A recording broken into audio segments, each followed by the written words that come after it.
UP के जिला बरेली में ऐसा बहुत कुछ हुआ है जो आपके लिए जानना जरूरी है। मसलन कहां रामपुर के छात्रों को धार्मिक नारा नहीं लगाने पर पीटा गया और किस थाने में होमगार्ड ने महिला के भाई का एनकाउंटर करने की धमकी दी है। इसके साथ ही और भी बहुत सी खबरें हैं, एक बार जरूर जानिए। आइए आपको बताते हैं। नारा नहीं लगाने पर रामपुर के छात्र को पीटा गया है। फतेहगंज पश्चिमी के एएनए इंजीनियरिंग कॉलेज में रामपुर के छात्रों के साथ मारपीट की गई है। गेट पर बेल्ट और लाठी डंडों से पीटा गया है। इसको लेकर खलबली मच गई है।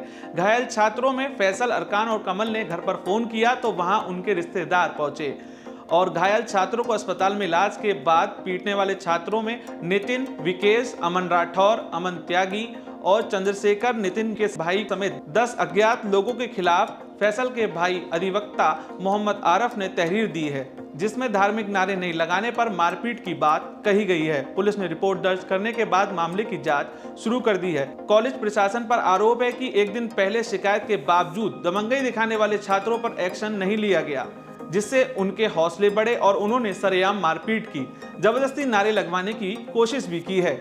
हिंदू संगठनों ने ईसाई धर्म प्रचारक को पकड़वाया। फरीदपुर पुलिस ने हिंदू जागरण मंच से जुड़े लोगों की शिकायत पर मिशनरी के धर्म प्रचारक लालजी को पकड़ा है। वो मऊ के रहने वाले हैं। मोहल्ला फरकपुर में किराए पर मकान लेकर रह रहे थे। उन पर आरोप है कि विदेशी फंडिंग के बूते गरीब, अशिक्षित महिलाओं और बच्चों का धर्मांतरण करा रहे हैं। अपना धर्म छोड़कर ईसाई बनने के लिए प्रलोभन दिया जा रहा है। पुलिस ने गिरफ्तारी के दौरान कुछ पुस्तकें भी उनसे बरामद की हैं। पुलिस की पूछताछ करने पर लालजी का कहना था कि धर्म परिवर्तन नहीं, ईसाई धर्म का प्रचार कर रहा था। लालजी को हिरासत में लेने के बाद पुलिस तफ्तीश कर रही है। मुकदमा दर्ज करने के लिए पुलिस को तहरीर भी दे दी गई है। कटहल पक्का होने पर सब्जी विक्रेता की नाक फोड़ी। किला पुल पर सब्जी बेचने वाले दानिश की एक शख्स ने महज इस बात के लिए नाक फोड़ दी है कि उसका कटहल पक्का था। मारपीट की सूचना पर पुलिस पहुंच गई। लीचीबाग के रहने वाले दानिश 28 वर्षीय को जिला अस्पताल में भर्ती कराया गया। दानिश की मां ने कहा है कि उनके बेटे की नाक में ईंट मारकर लहूलुहान कर दिया गया। पुलिस से अरशद के खिलाफ कार्रवाई की मांग की है, तहरीर भी दी है। शाहनबी कहाँ रहती हो? किला लीचीबाग। ये कौन है आपके? मुझे बेटा है मेरा। क्या हुआ था इनके साथ में? ये कटहल बेच रहा था, इससे कटहल खरीदा, वो पीला निकला, उन्होंने उठा के फिर ईंट मार दिया। किसने खरीदा था कटहल? अरशद ने। फेरी करते हैं, क्या करते हैं? जी वहाँ पुल पे लगाता है। कहाँ का रहने वाला है? वो भी किला लीचीबाग का ही है। क्या मारा था इनको? ईंट मारी, कहाँ पर लगी है इनकी? इसकी नाक पे लगी है। खून बहुत बह रहा है इसका, तो हमें थाने से खून आया हमारे कने, तो हम भागते हुए आए। तहरीर दे दी थाने में? जी जी दे दी। वो लेके आए हमें यहाँ पर। कौन लोग? पुलिस वाले लेके आए थे, बोले क्या नाम मेडिकल करवाइए आप पहले इसका। वहाँ से तो फिर इसका खून नहीं रुक रहा था, तो उन्होंने भर्ती कर दिया। कब की घटना है ये रात है 9 बजे की करीब। कोई पुरानी रंजिश विवाद तो नहीं है? जी नहीं, कुछ नहीं। कटहल बेचता, सबको पता है, सब्जी बेचता पुल पे मेरा बेटा। कब से बेच रहा है पुल पर सब्जी? उसको तो साले हो गए बेचते हुए, 13-14 साले हो गए बेचते हुए। पकड़ा है कोई अभी तक? नहीं, कोई नहीं। बारिश में लिंटर गिरने से महिला की मौत हो गई है। थाना आंवला के गांव अयोध्या माजरा देवगोला में बारिश के बाद एक मकान में कमरे का लिंटर गिर गया, जिससे वहां लेटी नेत्रवती पत्नी ओम प्रकाश 50 वर्षीय की मौत हो गई है। हादसे के बाद खलबली मच गई है। घायल महिला को उपचार के लिए सीएससी ले जाया गया, जहां उनको मृत घोषित कर दिया गया। पुलिस सबका पोस्टमार्टम करा रही है। सुनवाते हैं कि परिजनों ने हमें क्या जानकारी दी है। क्या नाम है आपका? मेरा नाम बलराम। कहाँ रहते हैं आप? अयोध्या मजरा देवकोला। घटना ये हुई थी, कम से कम 20-22 साल पुराना लेंटर था। वो बकरी चरा के आई थी, अचानक उसमें लेट गई, ठीक है ना। बच्चे भी थे, बच्चे उन्होंने अलग उठा के लिटा दी। ऊपर से लेंटर गिरा, बंदर की धमक से या कैसे गिरा। फिलहाल वो लेंटर का करीबन 3-4 मीटर की दूरी से पूरा धपरा आधा लेंटर कट के गिरा। कितने लोग दबे थे? अकेली वही थी। क्योंकि बारिश हो रही थी? हाँ, बारिश पहले हो चुकी थी, हवा भी तेज चली। परिवार में और किसी की? परिवार में कोई नहीं था। परिवार में जो बच्चे थे वो दूसरे रूम में थे, ये भी मतलब दूसरे रूम में थे।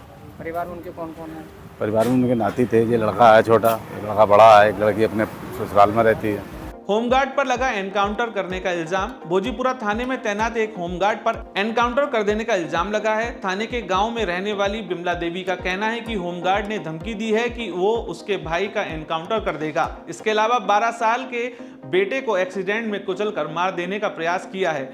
महिला शिकायत लेकर एसएसपी दफ्तर पहुंची थी। क्या नाम है आपका? बिमला देवी। कहाँ रहती हो? भुजिया, भोजपुरा। थाना कौन सा लगता है? भोजपुरा थाना। मेरे बच्चे को मारा, प्रेम सिंह ने और मेरे भाई से बोला 6 महीने बाद तेरा इनकाउंटर कर दूंगा मैं। कौन है जिनने मारा है? मेरा चचेरा भाई क्या नाम है उनका? प्रेम सिंह क्या करते हैं वो? होमगार्ड है, कहाँ पड़ता है नाम है? भोजपुरा थाने में। किस बात को लेकर विवाद होता है आप लोगों का? मेरे भाई के हिस्सा बंटवारे की बिचारू हमसे दुश्मनी ले ये कह रहे हैं कि तुम हिस्सा बंटवारा कर रहे हो, लेकिन उसमें हमारा कोई हाथ नहीं है, इसलिए वो हमसे दुश्मनी चाह रहे हैं। दुश्मनी बनाई उन्होंने कि इनका हाथ है, लेकिन हमारा कोई हाथ नहीं है। मेरे भाई को झूठा फंसा रहे हैं और झूठा धमकी दी है और मेरे बच्चे को जान से मारने की धमकी दी है और मेरे बच्चे का एक्सीडेंट करवाया है। कहाँ पर एक्सीडेंट कराया था? वो पद्धोरा में। किस जगह पर कराया था? पद्धोरा में दूसरे से कराया है। थाने में शिकायत की थी आपने? हाँ, थाने गए थे आज हम सुबह। कोई कार्रवाई हुई? नहीं, हम आधे 1 घंटे बैठे रहे, लेकिन हमारी कोई कार्रवाई नहीं सुनी। हमने दरखास्त भी दी है, लेकिन हमारी कोई कार्रवाई नहीं हो रही है। आज आप एसएसपी साहब से आई हैं, क्या कहा है?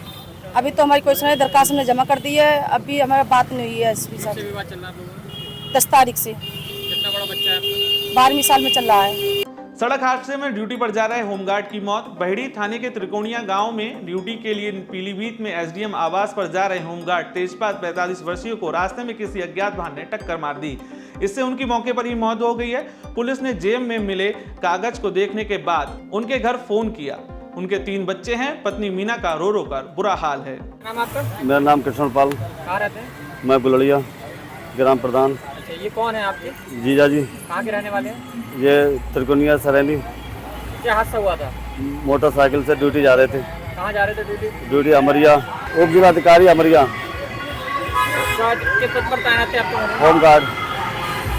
कब का हादसा है ये? ये कल शाम 6 बजे किससे टकराए थे? बाइक से बाइक। 1 करोड़ 29 लाख की साइबर ठगी में 3 और गिरफ्तार। आईबीआरआई के रिटायर्ड वैज्ञानिक सुखदेव नंदी की डिजिटल अरेस्ट करके उनके खाते से 1 करोड़ 29 लाख रुपए ट्रांसफर करने वाले 3 और साइबर ठगों को गिरफ्तार किया गया है। इनमें एक के खाते में रकम भी ट्रांसफर कराई गई है, वो भी गिरफ्तार हुआ है। वो लखनऊ की रियल एस्टेट कंपनी में निदेशक है। आइए आपको सुनवाते हैं एसपी क्राइम मनीष कुमार सोनकर से कि उन्होंने इन गिरफ्तारियों को लेकर क्या कहा है। श्री सुखदेव नंदी रिटायर्ड साइंटिस्ट आईबीआरआई के साथ डिजिटल अरेस्ट करके 1.29 करोड़ रुपए की ठगी हुई थी, जिसके संबंध में उनके द्वारा दिनांक 26 जून को थाना साइबर क्राइम बरेली में मुकदमा अपराध संख्या 16/25 पंजीकृत कराया गया था, जिसमें पूर्व में थाना साइबर थाने द्वारा अभी 6 अभियुक्तों की गिरफ्तारी की जा चुकी है। कल दिनांक 12 जुलाई को थाना साइबर क्राइम द्वारा मुख्य साजिशकर्ता प्रदीप कुमार, जो लखनऊ का रहने वाला है, जिसके खाते में 1.1 करोड़ रुपए की रकम गई थी तथा जिससे अपराधियों ने 124 अन्य खातों में रकम ट्रांसफर करी थी, के सहित 3 अभियुक्तों को गिरफ्तार किया गया है तथा माननीय न्यायालय के समक्ष प्रस्तुत किया गया। अग्रिम विवेचनात्मक कार्रवाई थाना स्तर पर की जा रही है।